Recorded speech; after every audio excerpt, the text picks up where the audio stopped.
Ini zaman edan, edan. Ini zaman gemblung, gemblung. Anak kecil sekarang gayanya seperti kangkung. Antanya bapak kangkung. Elai zaman sudah maju ke depan.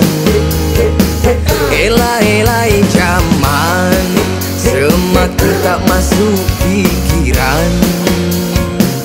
Elai zaman sudah maju ke depan. Elai zaman semakin tak masuk pikiran. Gadis kecil sudah belajar berginju, pejaka kecil sudah pandai merayu. Perkataan orang tua jarang digugu, bersolek diri bagaikan dewa dan ratu. Gadis kecil sudah belajar berginju, pejaka kecil sudah pandai merayu. Perkataan orang tua jarang digugu, bersolek diri bagaikan dewa dan ratu. Ini zaman edan, edan. Ini zaman gemblung, gemblung. Anak kecil sekarang gayanya seperti kangkung. Antanya bapak kangkung.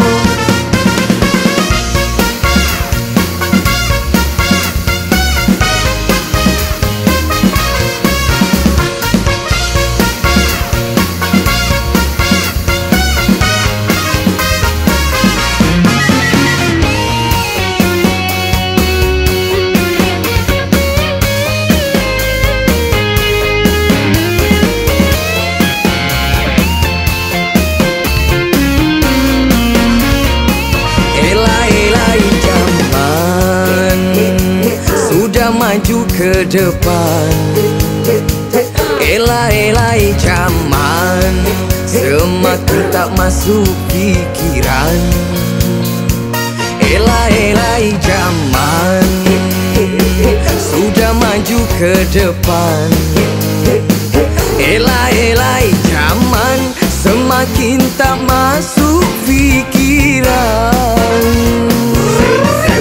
Gadis kecil sudah belajar berginju, pejaka kecil sudah pandai merayu. Perkataan orang tua jarang digugu, bersolek diri bagaikan dewa dan ratu. Gadis kecil sudah belajar berginju, pejaka kecil sudah pandai merayu.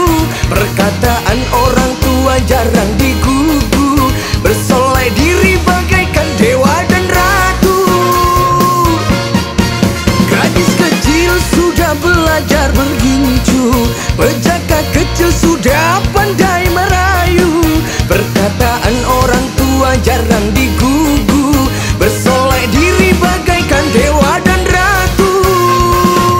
Ini zaman edan, edan. Ini zaman gemblung, gemblung. Anak kecil sekarang gayanya seperti kangkung. Antanya bapak kangkung. Elai zaman, elai zaman, elai